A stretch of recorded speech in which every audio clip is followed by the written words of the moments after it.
Welcome to the London Business School webinar series, Leading Through a Pandemic. I'm Julian Birkinshaw. I'm your host throughout this series, where we get leading faculty from London Business School to present their insights, their research, their thoughts on important issues that are relevant very much for today's current lockdown period, but also into the future. And joining me today is my colleague, Professor Herminia Ibarra, who is a leading expert on leadership, career change, a perennial member of the Thinkers 50 list of the top management thinkers in the world. And she's speaking to us about taking advantage of the coronavirus disruption to reinvent your career. Welcome, Herminia. Thank you, Julian, and welcome everyone. Thanks. So without any further ado, let me hand over to Herminia, who's going to tell us a little bit about the challenges of reinventing your career in today's crisis-ridden times. Herminia. Thank you so much, Julian. Thanks again. We're going to take some time today to think about what the current situation means for your career plans. I've been studying career change for about 20 years, and one of the things that we know is that any kind of environmental jolt or shock can be very conducive to rethinking what you want and how you want to go about it. Now, I want to acknowledge up front that what I'm talking about has nothing to do with the situation that some of us are facing right now. Maybe being sick, maybe the death of a loved one, maybe unemployment. Some of us are going to be in survival mode, and that's a very different question than the more existential topic of who am I and what do I want to do with the rest of my life, which is what we are going to treat in this seminar. Now, even for those of us who are lucky enough not to be in survival mode, this is a time of great uncertainty. We have probably been caught unprepared psychologically, financially, in terms of the infrastructure at home. And so these are conditions that don't always elicit our most creative thinking. They tend to make us more conservative. Psychologists have shown us this. When we're under threat, it evokes a more rigid way of thinking, a more conservative kind of approach. And so we're going to talk about it. What we're going to do is think about how does the current crisis affect your career plans, and what are some levers that you can use to manage your way through this. Now, the first thing I want to do is say a couple words about what I mean by career change, because what I'm going to be talking about is very different than a job change. In a career change, you're usually changing what you do and where you do it, and in some cases, even the way of working. Some people shift from salaried employment into going solo, for example, into going into a plural career. And there's also a subjective aspect to a career change. It's the feeling that I'm changing path. I used to be one thing, and now I'm going to be something else. It's a dramatic change. So there's a bit that's in the eyes of the beholder. And I'll give you a couple of examples from people who have shared their stories with me and from my own research.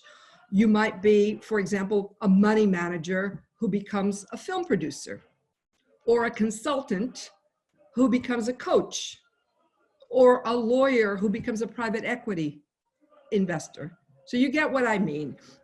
It's more fundamental than going to a different organization and doing something somewhat similar, perhaps at a higher level. It could be becoming an entrepreneur for the first time, for example, starting your own business, going solo. In terms of the plan for the webinar, I want to talk about three things. One is the kind of the global trends that are affecting career change as we experience it today. Then I want to talk a little bit about the basics of career change, and then get into what are some of the levers that we've always had available and what might be somewhat different given the current context. Now, before I plunge in, I want to learn a little bit about who you are out there who have signed up for this. So I'm going to go into the first poll. And what I want to know here very simply is, are you currently in the midst of a career transition or change? And the options are 3. Yes, I am. no, but I'm actively thinking about it, or simply no, I'm not right now. I may still be interested in the topic, but I'm not. So it looks like a lot of people are thinking about it, wondering if it's a good idea. And some are actively in the midst, a few not at all. We'll learn more as we go along. I have a second poll that I want to ask. The second poll is just asking a first impression. If we could go to that poll, I just would like to know, for those of you who are in it, what has been the impact so far? Is it mostly positive? Is it mostly negative? Do you not know yet? Maybe you don't know yet, or no effect? Okay, so a lot of people don't know what it's going to be. Some positive, a bit negative, but the majority don't know yet what the impact is going to be. All right, so we're going to keep exploring that. I want to start by talking about some of the trends that are affecting just the whole phenomenon of career change, kind of the macro picture, first of all. And there really have been 4 big trends affecting career change across a whole range of economic cycles. I actually started studying this in the middle of the dot-com boom and researched through the bust. And so we've seen a number of cycles over the last couple of decades. And the 4 big factors are: we're living longer. So we want to make sure we're doing work that we want to do, that is meaningful, that is what we want to be doing. And we're making more changes simply because we are living longer. Technology is allowing us to do more things. In terms of social expectations, we expect a lot of our work. We want to enjoy it. We want to have impact. We want it to have meaning. We want to have balance. There's a lot of things that we want. And then the way we work has been changing fairly dramatically. And I'm going to go into more detail on that one because that's where we're seeing the immediate impact of the coronavirus crisis, which is really kind of at the nexus of all of this. And in terms of work changes, I want to say a few things about corporate change. Those of you who work in a corporate context and have been doing so for years have probably experienced yourself the fact that we make more job changes and we have shorter stints in jobs than we have in the past. And often that comes from pressure to reduce cost and FTEs in organizations, an increase in contract work, which I'll be speaking a little bit more about.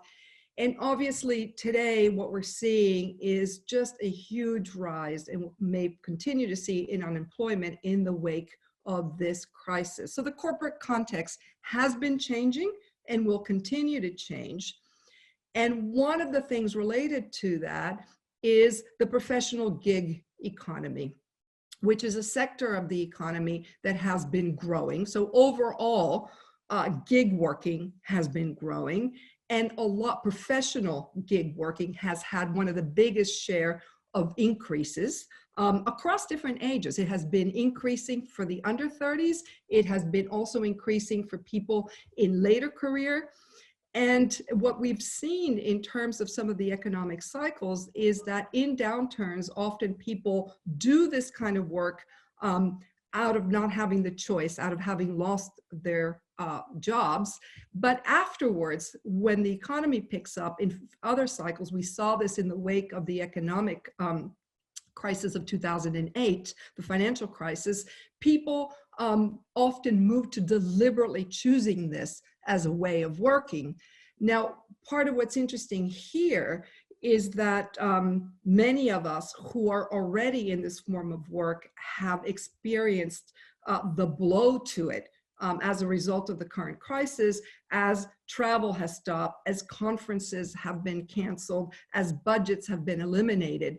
And it's an important thing to keep in mind, because not only has this been a growing part of the economy and a growing shift in career change, but oftentimes we also use gig work as a lever to explore different avenues for future careers. So I'm going to come back to that. I think the trend that we've been seeing, which is expressed in the quote to the left, from 1 job for life to 5 jobs over a career to 5 jobs at the same time, is something that's going to continue, but the current form that we'll see over the short term is not clear yet. So a few big picture words about the context for career change. I'm going to now share two last final polls. I asked you what the impact has been. And in these two polls, I want to know a little bit about what are the enablers and what are the blockers that are specifically connected to the pandemic. So in this third poll, I'm going to ask you, in what, if any way, has the pandemic enabled your career change plans or ambitions? Has it sparked reflection about your priorities? Has it increased your urgency to make career changes? Has it given you opportunities to try new things or learn new skills? By the way, you can tick several of these. You don't have to pick just one, any of them that applies. Has it given you downtime to rest or to think? Has it allowed you to reach out to people you wouldn't have otherwise? Has it revealed how adaptable you can be? Or maybe it just hasn't been enabling in any way. Give you a little bit more time because those are a lot of options to think about. Okay, let's see what this says. Right, so it has sparked a lot of reflection about priorities. So something unexpected happens and you say, what do I really want? What's important to me? What do I value? So I see that's at the top, followed by, it has given me opportunities to try new things or learn new skills. I have to say, as a faculty member at London Business School, it has certainly given me opportunities to learn how to present and teach online, things, a skill set that I didn't have so well developed before. And it has given me downtime to rest and to think. Those have been the highest ones. Some people, 34% saying, showed me how adaptable I can be. I know that's been a revealing thing for people. Let's look at the negative. Let's look at poll number 4. In what ways is any, if any, is the pandemic hindering your career change plans or ambitions? So here are your options. It has increased stress or my stress or fear. I'm too busy with urgent work to do anything about a career change. I'm too busy juggling family or housework to do anything about a career change. It has made it harder for me to network. The career options I was considering are less viable now. I am now less able to take financial risk. It has not hindered me in any way. Very curious about your answers. I haven't asked these before. I've been asking some people just individually, but very curious to know what the patterns are. Okay, it has increased stress. That's the highest one. Has increased stress or fear about career prospects. What's going to happen? How's this going to evolve? Related, possibly, I'm now less able to take financial risk. So people who had a nest egg, for example, for their career change may need to use it differently right now. Some career options may be less viable. So it's not an issue of being busy. It just seems like the context is harder to network. Maybe some of the things are less viable. And I'm going to get into that because the way we learn whether it's harder or not to network, what's viable, what's not, is by experimenting. So we'll get into that, but very useful to know what your views are on this. Now, what I want to do next is talk a little bit about the basics of transition. And I want to make a distinction between what it is to make a transition and what a career change is. Change is moving from A to B. Transition is the part in between, how you get there. And it's a psychological and a social process that involves moving away from something. I don't want to do this anymore. I don't like it anymore. I don't want to spend the rest of my life doing this, without yet having left it. You're still involved in it while moving towards something without not yet knowing what it is. And so that's a very particular kind of process. And I want to say some words about what it feels like and how it evolves. I always call this the bad news slide. For people who have successfully gone through career change, it's always a confirmation. It makes them feel, right, I'm not the only one who takes very long. I'm not the only one who was confused. But career change is a difficult transition because it takes a long time. By definition, if you're moving into something different, you have to figure out what it is, and then you have to figure out what skills you need and what contacts you need to move into it. So that takes longer than a job move. It's messy and nonlinear because it's a discovery process. When I did research on people changing career at mid-career, the primary thing that I found is what often kept people stuck or kept them from moving into action was knowing they knew well what they didn't want to do anymore, but they didn't have a very clear idea of what they wanted to do instead. And so therefore, part of the search process is figuring out what that is. And as you get closer to it, your views about whether that's it, whether that's attractive, whether that's feasible, often change with more information. On top of it, the older we get, the more we get close to mid-career, that we're making what scholars, academics call under-institutionalized transitions. And that's just fancy jargon for saying that you're on your own.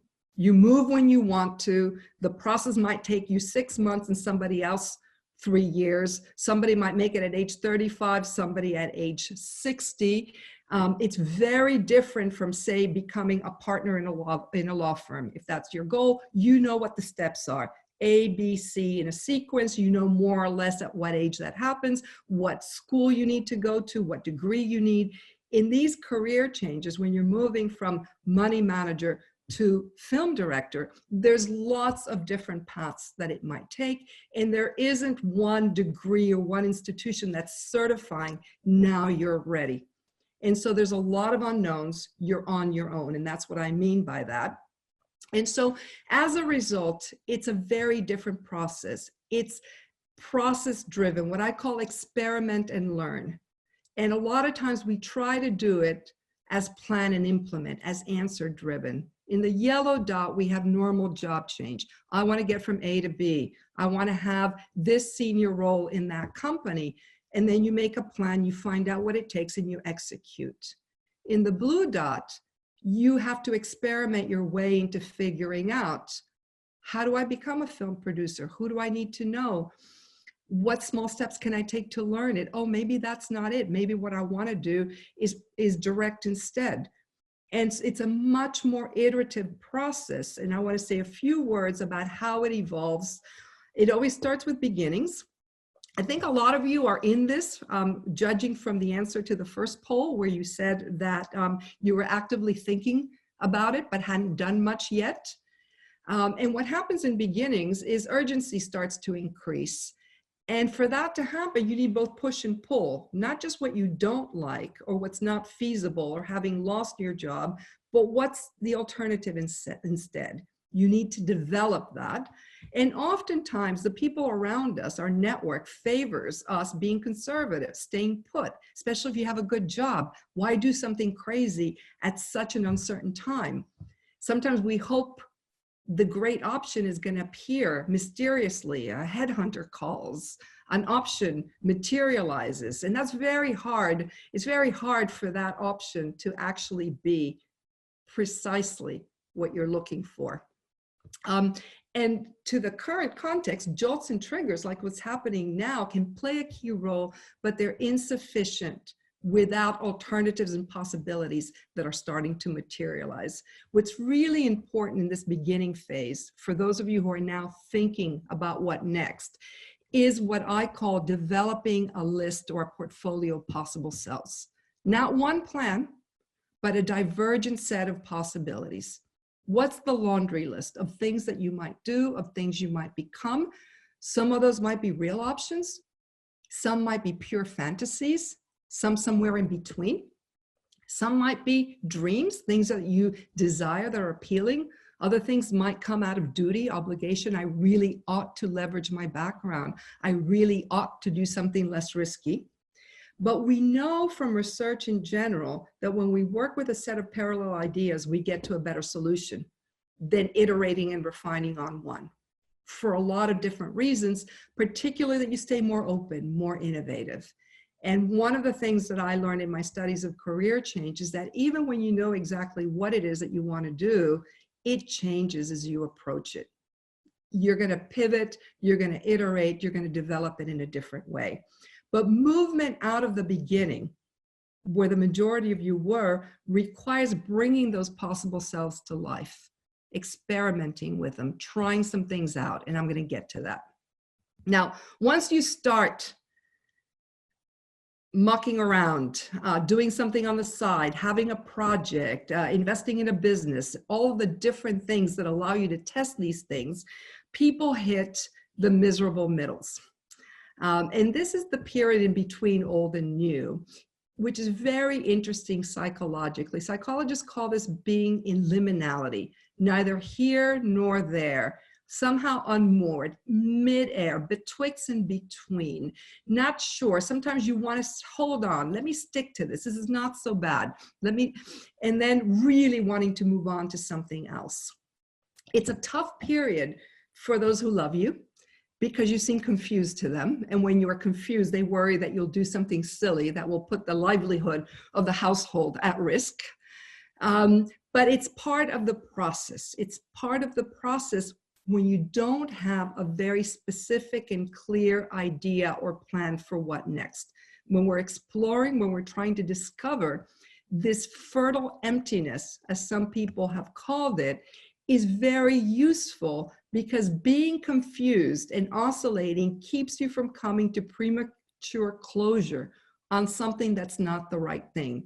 From jumping at the first thing that comes at you simply because it's an offer, when it's going to set you back in a process that requires a lot more reflection and a lot more experimentation. One of the quotes that I like very much about this, and I think it really applies to what we're feeling today in this weird lockdown period, we shouldn't feel defensive if this time feels unproductive, because what he calls this middle period, the neutral zone, it's a moratorium from the everyday routine that keeps us from thinking new thoughts.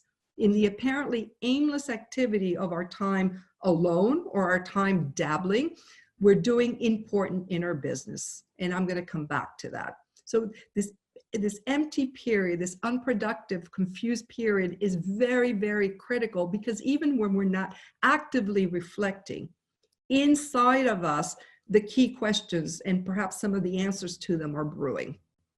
Not going to say much about the end, because none of us are there. But what I mean by end is you're clear about what it is, and you're starting to crystallize a story about how you got from A to B that makes sense. What I do want to jump to instead is, what are the levers that you can use to get from the beginning to the middle? And then once you're in the middle, start figuring out which of those possible selves might be really good avenues to explore, and how many of those. The first lever is very obvious, or very straightforward. Get some side projects. Now, in regular times, this is the primary means people use to make career changes. They start working on an idea for a business on the side. They do some freelance work. They take a course. They get on a board. Even things having to do with pro bono, civic, charity, community work are very helpful, because they get us into new networks. They expose us to different people. Even doing very different things inside your own organization can spark some new thoughts. So the key idea here is, you have a list of possibilities. It's unformed. Some ideas are very nascent. Can you test out some of those in a way that is a bit more active? Can you get that idea out of your head and into something that gets you acquiring some of the skills and meeting some of the people and shaping your view about what that may be? One of the things that I've seen in the current times is a lot of people have volunteered in many different and amazing ways. And that has no direct connection to career change, but it does serve the purpose of seeing yourself in a different kind of leadership role, in a different kind of organization, contributing in a different kind of way. And those inevitably spark reflection. But my first point to you is, start wherever you can. Do whatever comes available, and give some thought to what kind of involvement you might be able to get started in right now. In the poll, you said you were not being overwhelmed by time demands, either at home or at work. So that suggests it may be a good time, if not to do some of these things directly, to start preparing for them. The second, and it's completely related to the first lever, has to do with your network.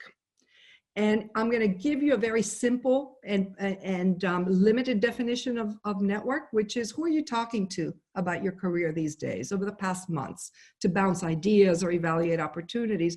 Who are those people? And what I want you thinking about is what kind of relationships do you have with them? In my line of research, we talk about strong and weak ties. Strong ties are the people in your core network, friends, family, close co-workers, people you know well, people at the core of your networks. These are the people you're probably talking to on a very regular basis these days. And weak ties are part of your extended network. They're people you don't know so well or you don't see very frequently. Now, the interesting thing about career change is that we know very clearly that it is helped and promoted via your weak ties. The seminal study was actually called The Strength of Weak Ties. And it's not because your strong ties don't want to help you. Strong ties are always more willing to be of assistance. But a couple of things come into play. First of all, they've always known you, so they have less imagination about what you might become. They can pigeonhole you or help you pigeonhole yourself. And the other thing, the critical thing, is they have the same information you do. You're not going to learn anything new there. And this discovery process requires learning new things and meeting new people. And that's why we need to mobilize our extended network. Now, here lies the problem. In times of crisis, people go back to core, people go back to strong, people limit their involvement and their engagement to what seems to matter most. On the other hand, we need the weak ties in order to get ideas about career changes, to get leads, to have people who can help us, but people who can inspire us. And so one of the things that I'm going to suggest is the idea of, can you mobilize what are known as your dormant ties? And dormant ties are people who you have known well in the past, but haven't been connected to very much recently.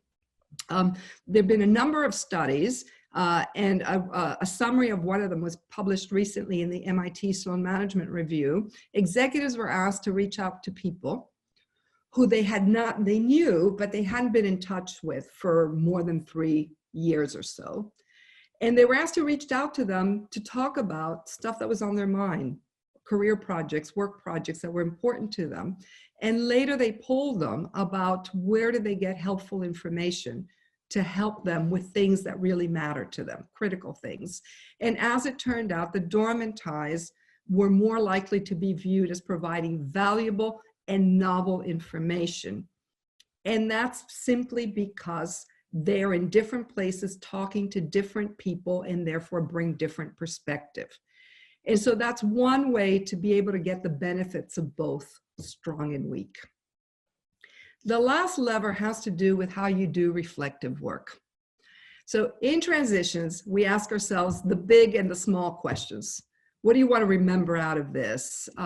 What kind of impact do you want to make in the world? What does your ideal work week look like? This is just a small sampling of the questions you might be asking yourself. But the thing is, we know from work in psychology that it's really hard to self-reflect in your own head in isolation. It helps a lot to talk with other people. It helps most to talk about it with other people going through similar experiences.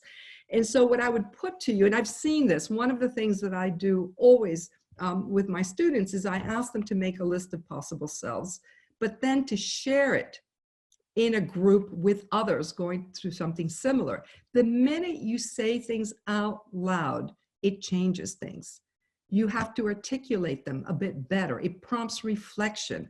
You could see, you can experience your own emotions about what's more appealing, about what's less appealing. Other people will share as well about their experiences, and that informs yours. And so the third thing I would say, now more than ever in this period, take any and all opportunities to talk about what you're thinking, the questions you're asking yourself. Self-reflect, but do it out loud, do it socially, do it with others. Now, I'm coming to, I've overpassed our 30 minutes. I'm going to conclude here. A few points I want you to take away from this. Don't have one plan or one option, but start developing a set of possibilities. In times of uncertainty, we're better off having scenarios and possibilities and sticking rigidly to one thing. Value this betwixt and between period. Things are going to get busier very soon, I expect, perhaps not, but value this period as something that enforces thinking, reflection, perhaps not moving into high speed. It will reap many benefits. In terms of your projects, you might want to think about how to balance the short-term survival. What are things that I can do that maybe generate some revenue? And what are longer-term projects or opportunities that I want to start developing and start developing now? Reconnect with the dormant ties and make sure you're talking with weak and strong relationships. Talk through the big questions, talk out loud, express yourself. You'll learn a lot from it. The last point I want to make here is that it may well be that some of the things you were considering are now less financially viable, that the landscape has changed significantly. But no one can keep you from making an internal transition, an internal shift that changes your relationship to your current day job, to the work you're doing now. Many people who find themselves in situations in which they can't make the shift they want now, carve out nooks and crannies of time to experiment more, to network differently, to not give 120% to the day job. And so that is in your power to make the internal shift. I'm going to close with an image that I have loved. You may have seen some of the photos that have been circulating about how the water has cleared in the canals of Venice after a month of lockdown. And I think it's a wonderful metaphor for the questions that we have before us as we contemplate career change. In what way, if any, is the water clearer after this month of self-isolation or lockdown or whatever your circumstances are? Will you want to return to business as usual, the muck in the water, or will you do something now to get a process started? You may not know what the destination is, but you get started on a process of discovery, of iterating, experimenting, and learning that will get you sooner or later to a next career. I'm going to stop here. Perfect. Okay. Thank you, Herminia. Terrific stuff. So I've got, as usual, about 150 questions, I believe. So we certainly aren't going to answer all of them. The first question, which I will answer on your behalf, is people were saying, how many people filled in the polls? And the short answer is about 2,500 people. So these numbers are meaningful. These are biased samples for sure. There's a bit of sort of, choosing to come on a webinar like this tells us something about the audience. But let me just start with a lot of questions about the gig economy. Just give us a little bit more, if you would, because clearly the gig economy is stratified into Uber drivers, if you like, versus professional employees. I mean, people like ourselves. Just give us a bit more sense of if you see significant differences in the prospects for gig economy workers as you stratify it either by the different categories of work or by gender or by nationality or whatever. Well, the short answer is I haven't done that kind of stratification, Julian. And the parts of the gig economy that I have looked into, that you have looked into as well, have to do with professional gig work. So for example, people who do contract work with their organizations, whether it's engineering work, whether it's legal work, whether it's consulting. In all of the professions, organizations have increasingly relied on a contingent workforce that is doing a lot of the same project work, but doing it from a contingent point of view. There's another sector here, which is the plural or the portfolio sector. So people who do gig as part of a range of different activities that they engage in. And so they might do a bit of consulting, they might do a bit of coaching, they might do a bit of investing, they might sit on some boards. Having a set of non-executive directorships is also part of the gig career. What they have in common is that you're self-employed, that you decide what's the range of different things that you are involved with, and that you have to manage that diversity and transitions from one thing to the other. And those sectors have been growing rather dramatically. It's hard to tease out the numbers because professional gig includes numbers like there's a huge sector of healthcare workers that's included in that. And so very, very different kinds of work are being lumped into the statistical data at that the statistical data that governments provide. So it's hard to have a very clear. Of course, it's also and this is a personal reflection as much as anything else. You know, some type of gig work has completely stopped, and any sort of flying to another country to do a talk. I mean, well, zero. And yet there's other types of gig work which actually works perfectly fine, and arguably is even stronger in an online world.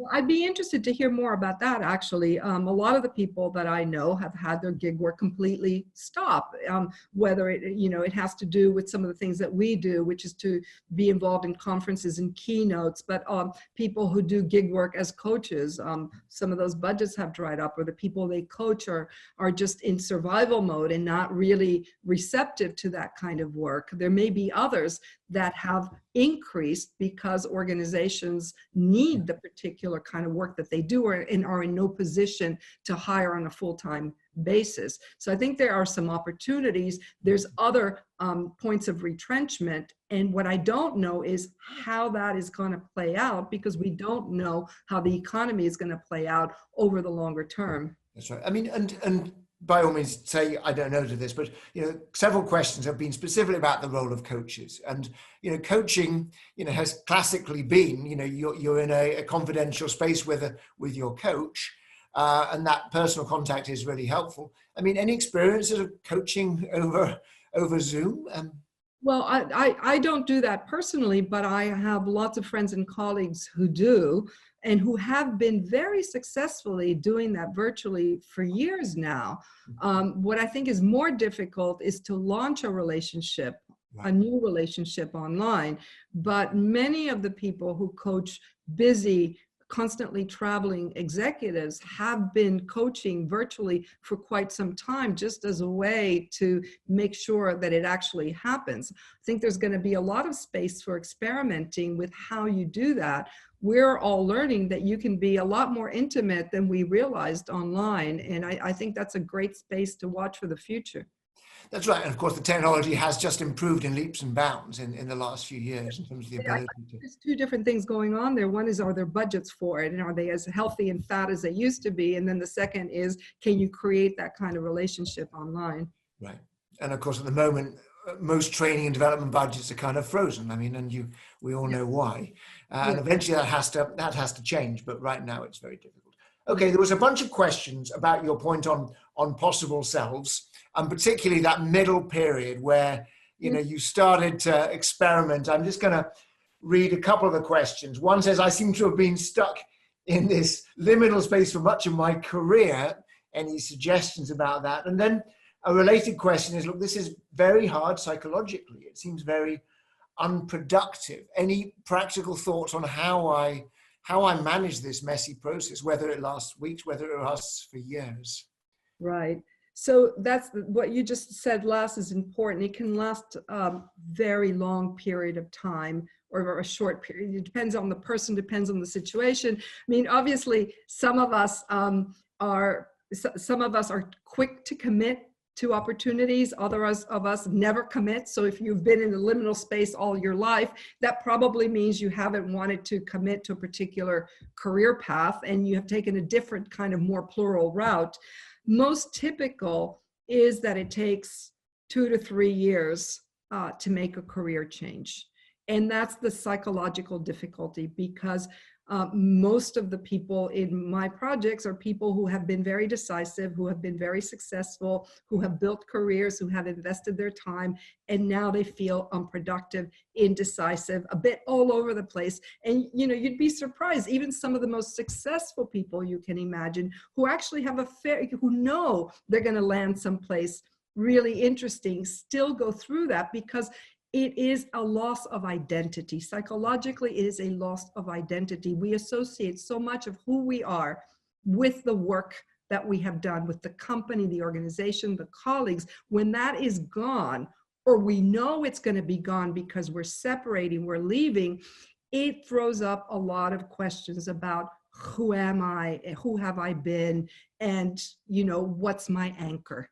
Right. Now, I went rather quickly because I wanted to cover a good bit of ground, but what I want to say is that is productive time, because it forces you to think, what are my choices? What do I really want? As opposed to, oh, here's an offer, this pays well, this is a good company, let's go into it. It really forces you, and the best of options is when in that time you are actively exploring multiple possibilities, because if you don't know exactly what you want, by exploring actively, you get to compare and contrast, and you see how you feel here and how you feel in this project or in that role. And gee, I'm energized here and I'm exhausted there, or I really feel like I'm contributing a lot here and maybe not so much there. All of those things become much more clear. And that's one of the benefits of that liminal period. You delay commitment and you diverge in the opportunities and possibilities you explore. Got it. And there were a couple of linked questions to that. One was around this question about should this all actually be linked to my career? In other words, what about hobbies and pet projects? And somebody else was saying, I don't want to kind of go off on my own. Can I explore new options within the same company? Do you want to just reflect on both of those? Of course. But it's helpful to have that as one of several options. I've seen people who very, very much wanted to explore options within their same company, but didn't have enough of an external point of view on the market, on possibilities, to make themselves into an attractive enough candidate for some internal things. The list of possible selves, it's not a list of possible jobs, it's a list of possibilities. And one possibility that people often consider is, I keep my day job, but I get a little more efficient, I reduce on the non-essential things, and I carve out more time for my hobby, or I keep the nights and weekends protected, or I use those to explore possibilities 1, 2, and 3, and I'm going to give myself a couple years to do that before making any decisions. All of those things should be part of the possibilities, as well as what's the best possible case for me from where I am now in the organization in which I am now. Got it. And I love that quote about essentially using empty period. This guy Bridges. I hadn't heard that before. It got me thinking, and a couple of people asked a similar question. How can we use this time the most productively? In other words, it is absolutely true that whilst we're on hold, while life is sort of on hold, our minds start racing. But we've got to figure out some sort of productive way of harnessing this. Should we be keeping a diary? Should we be having little catch-up sessions with our friends and mentors? Any practical advice? I'm so glad you're asking that, because I really want to say something about this. And let me just share this. I don't know about you, but me personally, I'm not reading the great books. I'm not, streaming operas. I haven't had the time for any of that right now. So for people who are feeling that they're not doing what they ought to be doing, I think a lot of us are not. There's two ways to think about this period. One way is to say, okay, I've got a window of time here. Some people said they did have more time. Let me take that MOOC or that online class I've always wanted to take.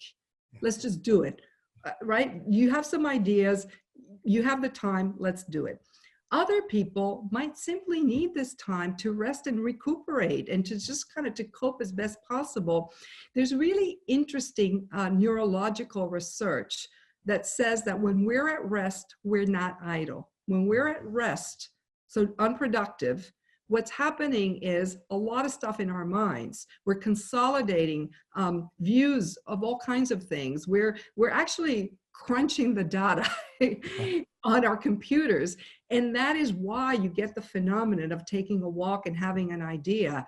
Without rest, it's very, very hard to do things that require you going out of the groove. And that's why I like that quote that I put up from Bill Bridges, because it can feel unproductive. but it's doing something for us. If we've always been productive and now we're finding ourselves a little lazy, it may be because we need to be.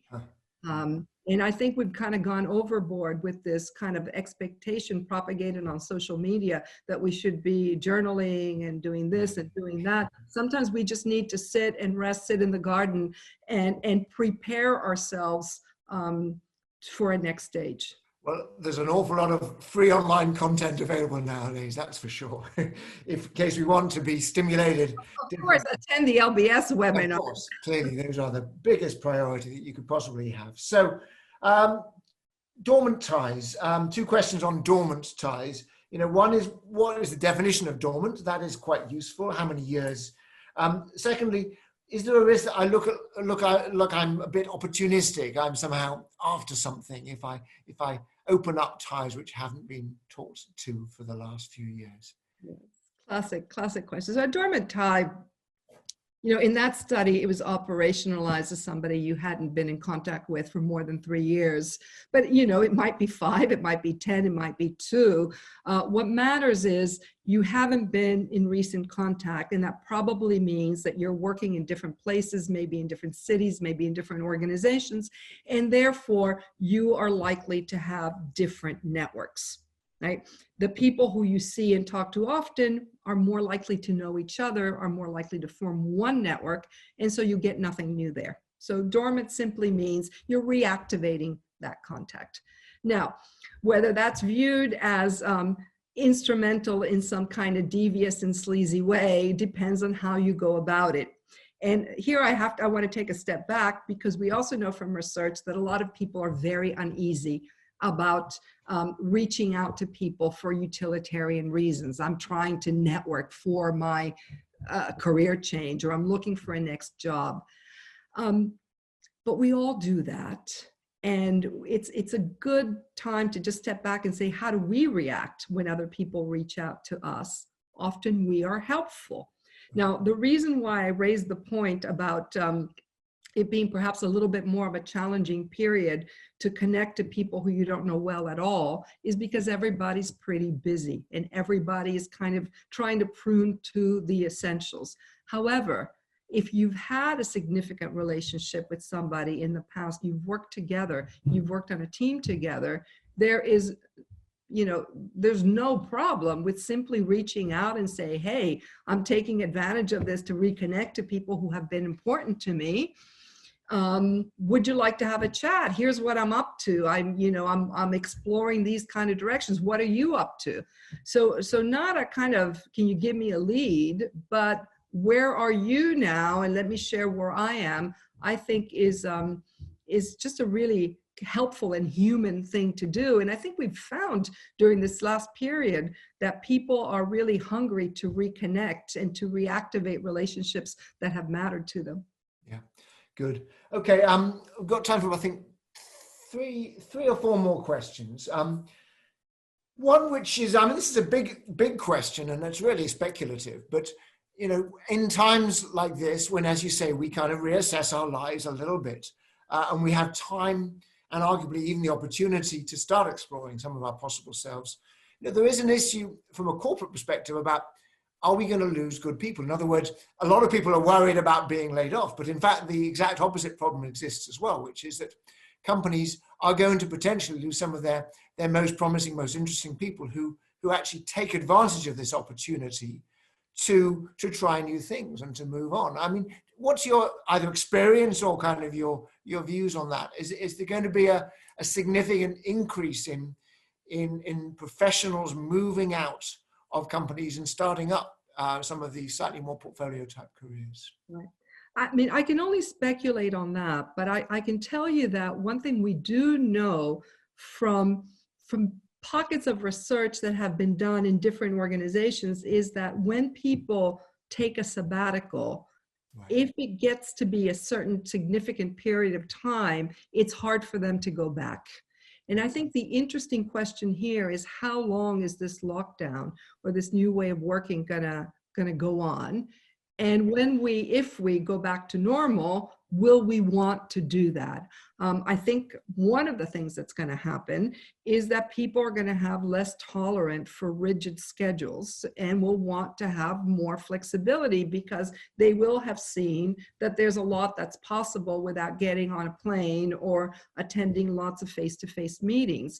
And I think it's going to also be the onus on the organization to learn from this and to adopt and not to try to go back to business as usual. I think it'd be dangerous for everybody, whether corporates or people, to assume we just go back to business as usual the minute we can leave our homes and get on airplanes again.